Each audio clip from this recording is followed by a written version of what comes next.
PLN Ambon klaim kelebihan daya 30 MW.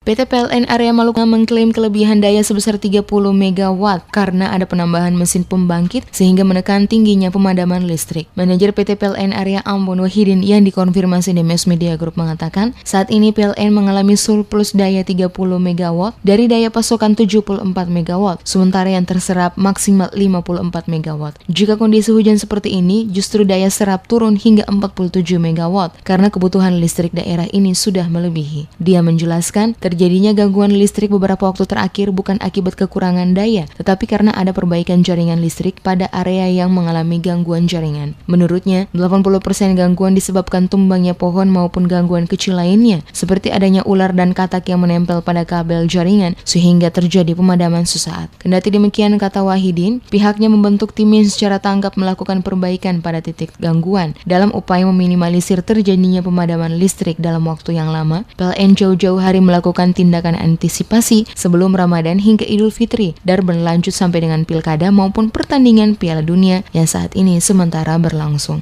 Sebenarnya kondisi sistem Ambon itu tidak ada defisit daya, jadi kami itu kelebihan sebenarnya. Dari daya mampu pasok kami 74 mega, yang terserap itu maksimal 54, apalagi kondisi hujan ini paling 47, jadi ada lebih sebenarnya sekitar ya hampir 30 mega lah. Nah, kemudian terkait misalnya ada gangguan, memang kondisi akhir-akhir ini di Ambon sini, Pulau Ambon ini kan agak ekstrim. Beberapa kejadian itu karena gangguan pohon tumbang seperti di Mahia pada tanggal 29, kemudian di jalur menuju Laha di HTV depan gereja ada tumbang pohon, itu malah 2 kali di situ.